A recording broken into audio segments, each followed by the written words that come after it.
Hello and welcome to my channel. I'm Louise Savage of Louise Savage Muses. Welcome back if you've joined before, and a very warm welcome if you're new to the channel. It's a very lovely day today because I have with me my wonderful son at Savage Reads, aka Simon Savage. At Savage Reads. How are you, Simon? I'm good, thank you. I'm absolutely delightful. We just spent 2 days together. So No. 24 hours. 24 hours. Feels like 2 months. But no, we've had a really lovely We've got time. 5 days coming. That's going to be interesting. Yeah, it's going to be very interesting. Anyway, sorry. I think we'll still be speaking at the end. Anyway, so we are, as part of our celebration, which we like to do every year, of the Women's Prize, and we try to sort of mix and match and do some new things each year.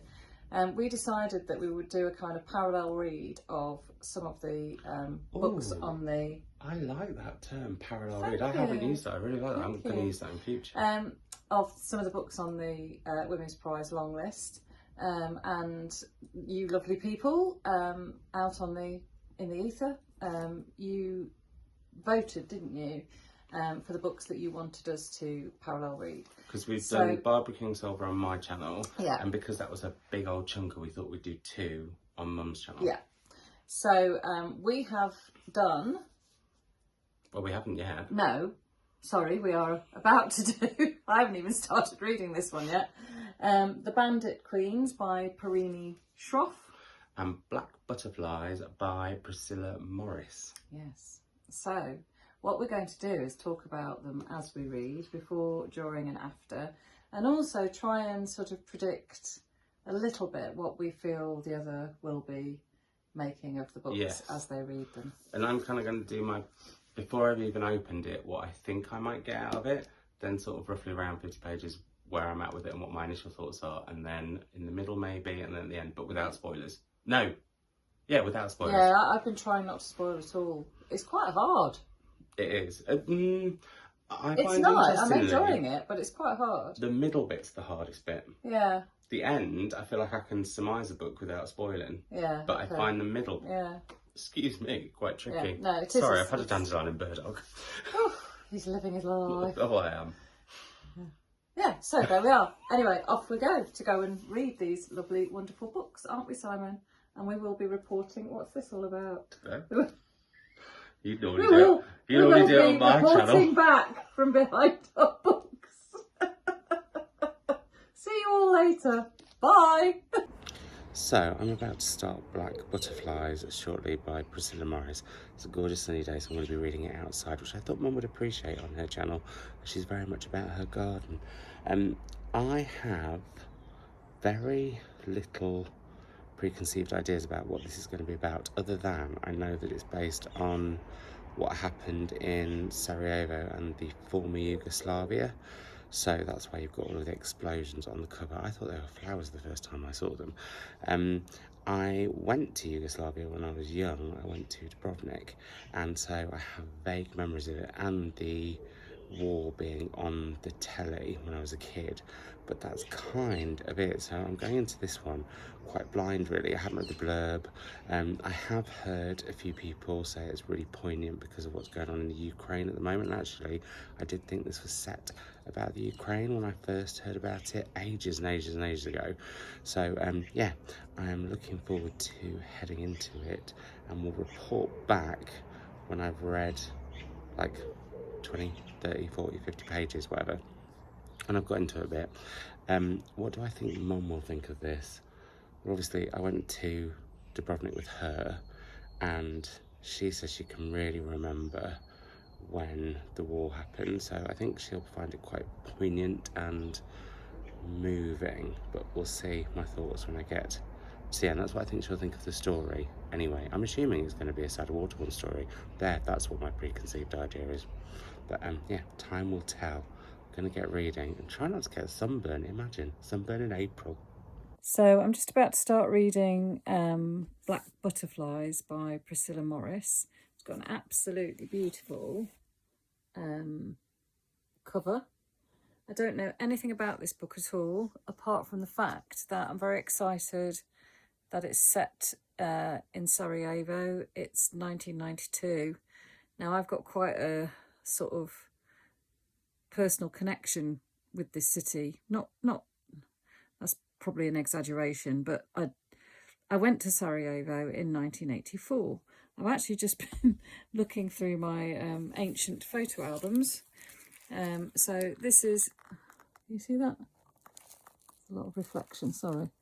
This is me in 1984, many moons ago, and I went interrailing with some friends between school and university.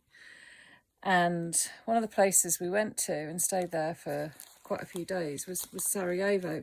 The only photo I could find of Sarajevo is this one, which, you know, it's a really old camera. It's really old. You probably can't see that very well. But visiting that city had a really profound effect on me at the time. It was then part of the former Yugoslavia, and I think it was one of the first places I'd been to, because I was only 19, where I'd really sort of tangibly felt tension in a community. There seemed to be really sort of very distinct districts of the city. Lots of poverty, a really sort of one part of the city that was very clearly Muslim and kind of separate, but also lots of sort of amazing memories of, we did a fantastic cable car ride up above the city and looking down on it. Stunningly beautiful place. But even in 1984, lots of tension. And of course, we went to see the site where Archduke Ferdinand was shot, which of course was the prelude to the First World War. And 1992, very significant year in my life as well, because unfortunately I was widowed, and it was very difficult times, and the whole sort of Bosnian War, all of that fracturing on that fault line, I found really distressing. Simon and I had a couple of really lovely trips to the former Yugoslavia as well, when he was little. So I suppose I haven't read much fiction about that part of the world, and I'm sort of quite distressed by the fact that a conflict that was played out very much during my early adult life, is now not really, people don't seem to know about it anymore. It's not studied about in the history books in the UK. So I suppose I'm really pleased that there's a novel that's been produced that is drawing all of that to our attention. So I'm going to open that novel with some trepidation, because although I haven't got expectations of it, I suppose in a way I have, because of the focus of the subject matter. So anyway, I shall keep you informed as to how I get along as I go.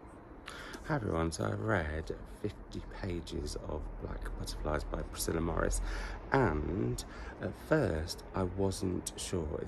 No, that's not true. At first I was very sure, then I went off it a bit, and then I'm back on board again. So it starts off, at the start we meet Zora, who is a 55-year-old living in Sarajevo with her husband.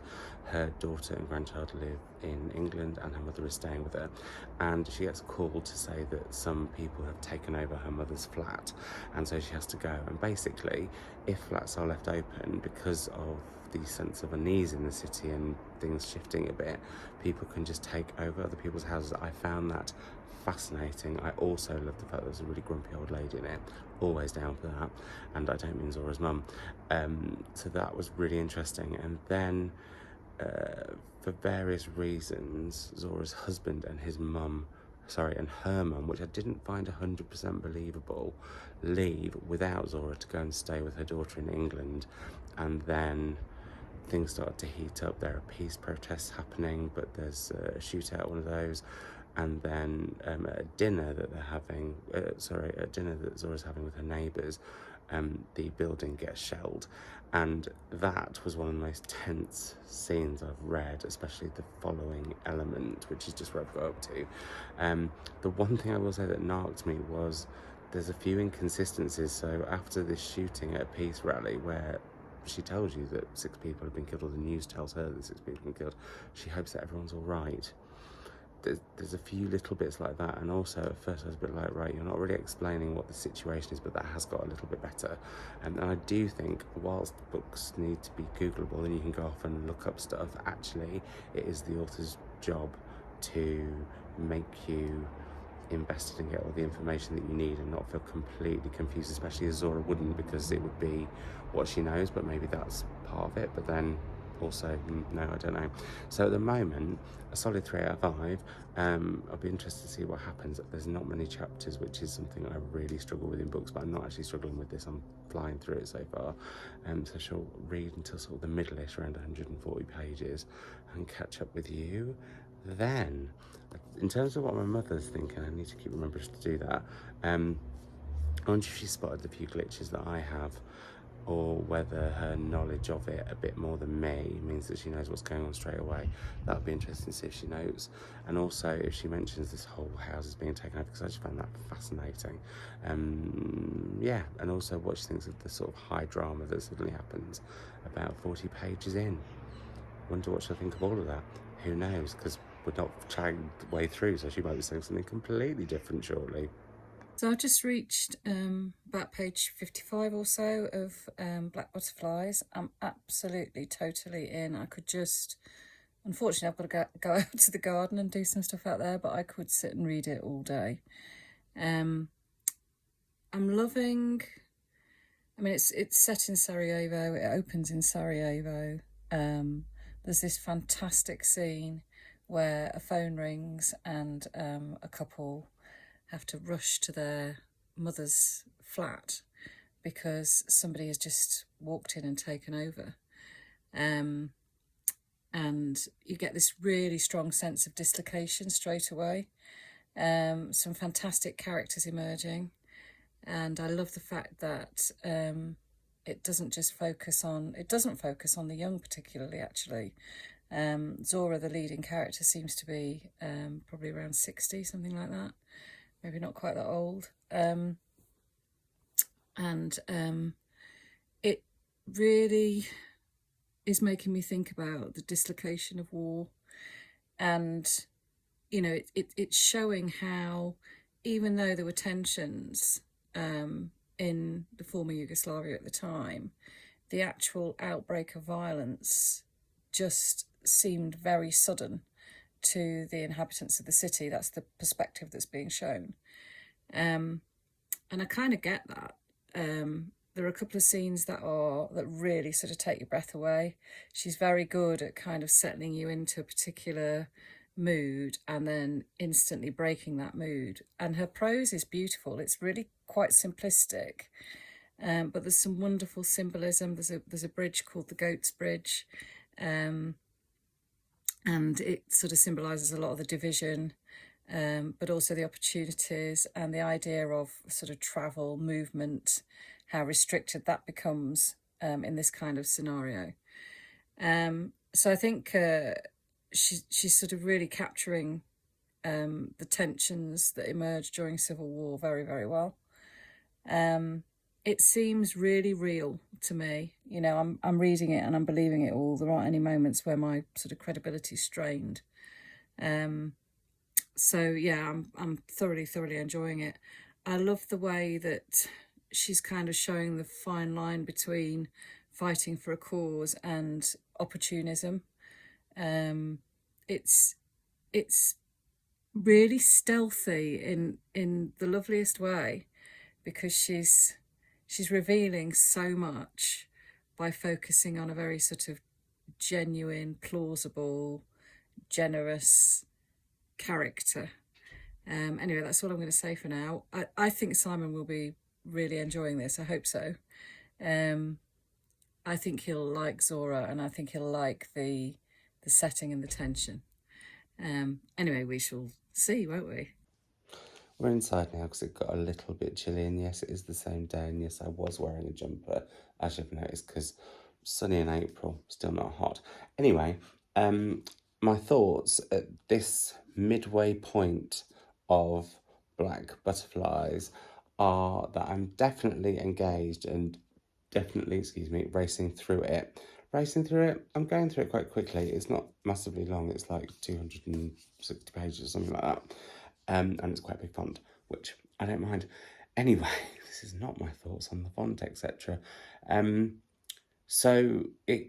What I think is really well done in this book and is quite powerful is how things can go from being so normal to completely the other so quickly. Yes, there's hints of unease and unrest and tensions, but actually the war starting literally sort of happens overnight, which is what wars do. There is that build-up, but then the actual kind of, air quotes, can't do it because both my hands are full, war is very sudden. And I think what Priscilla Morris really captures is the horrors of that, the terrors of that, but then the weird way life carries on almost normally, like how Zola is going to, is it Zola or Zora? I feel like it's Zola, I'm questioning myself.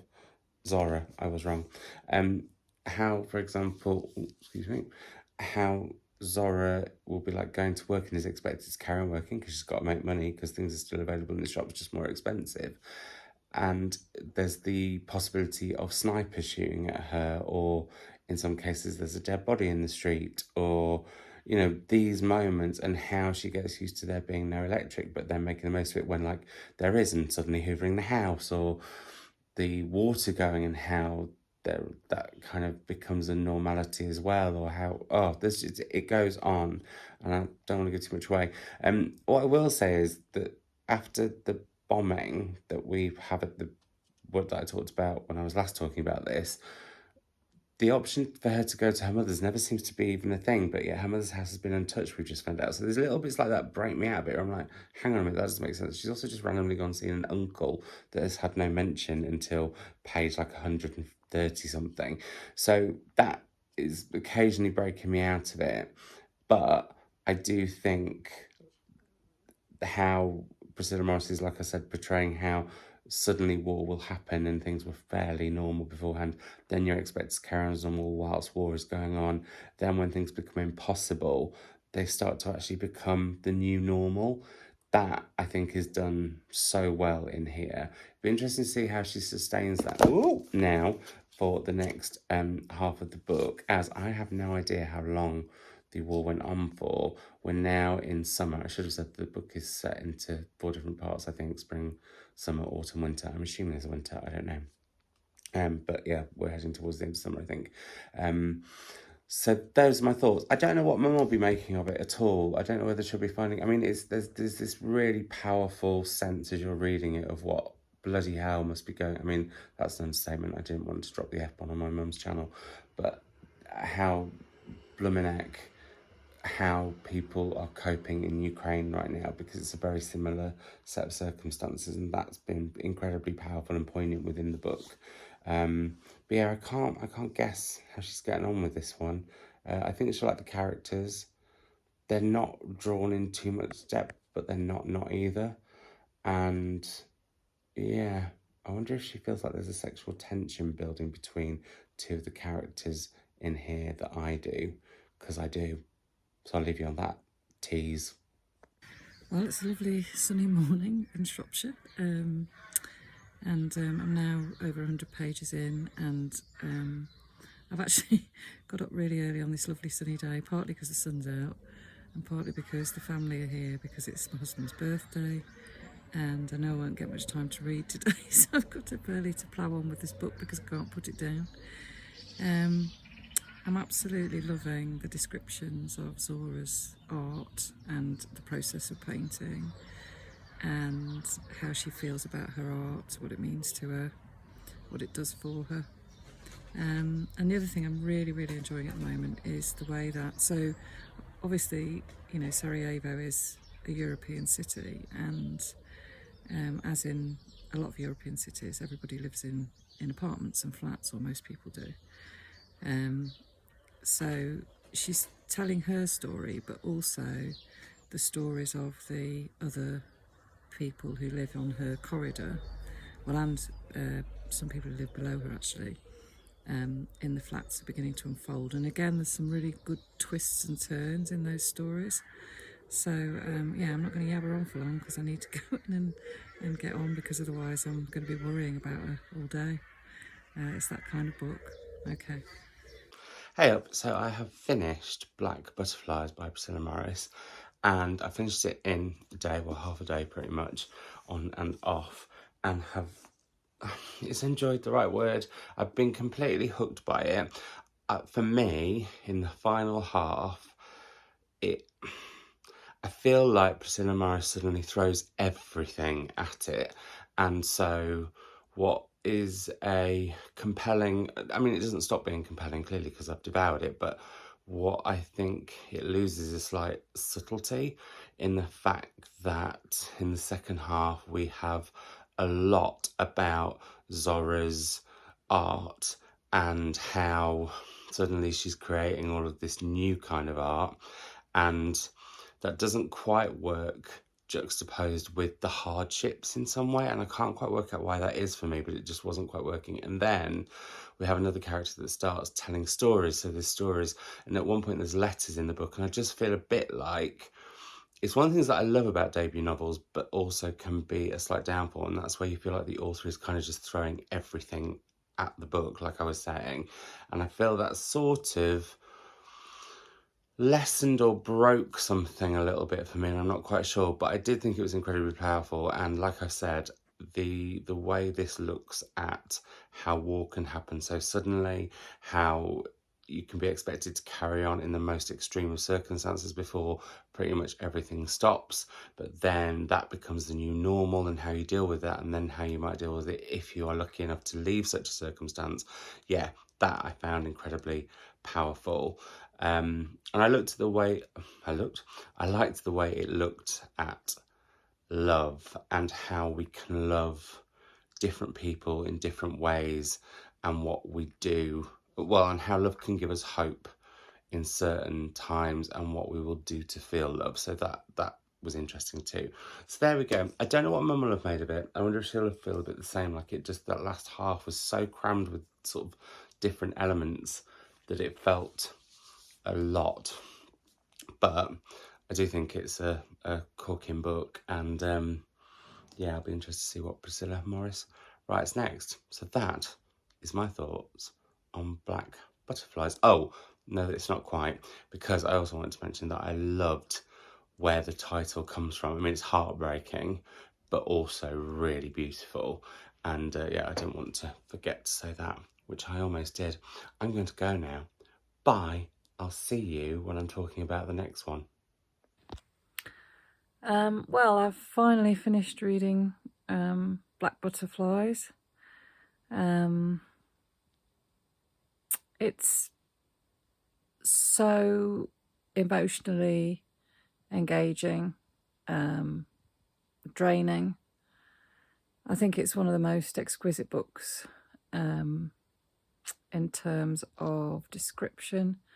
Well, it's still all going round and round in my head, as you can probably tell. I feel like I'm in shock, sort of. I found some of the beauty of the writing. So there's a description of snow coming down into Sarajevo and how it changes the landscape, and the way that we find out how that helps Zora to come to terms with her feelings and how she reacts to the snow, and the transformation of the landscape under it is just mind-blowing. I found the symbolism of the black butterflies really, really powerful. I'm having to be careful what I say because I don't want to give spoilers away. As a whole, I think the novel captures absolutely brilliantly the minutiae of living under siege, and the resourcefulness the way that things kind of get incrementally more challenging, and the way that she's sort of constantly reflecting on that and things changing and developing as the siege progresses. Moments of real sort of, human optimism, but also, the depths of despair, in a way that I don't think I've ever quite read before. And she also sort of really challenges the idea of being in or out. Is it worse to be trapped in a city under siege, with onlookers looking, from the outside, maybe relatives, friends, whatever, worrying about you being trapped inside, not knowing, when the communication blackouts and not knowing what's happening? Or is it worse to be outside, worrying about the person who's trapped within and, your former home and so on? So, she explores that beautifully. So I'm quite overwhelmed by this. It's a very slim novel, but my goodness, it packs a punch. Will Simon like it? I really hope so. My biggest concern is that, what I said earlier about him not being a massive fan of books that focus on art, and because she is an artist and there are lots of descriptions of her painting, which again are just phenomenal. I don't know whether that'll put him off, but I really can't wait to find out. So there we are. Onwards and upwards. Bandit Queen's next. We'll see how we get on with that. Bye. So, otherwise we'll be here for 75 years. My name's Louise Savage. Welcome to my channel, Louise Savage Muses. You will say that? Yeah. Oh. Shall I start again? Oh, God. Right. I'm just going to suck lemons for a minute.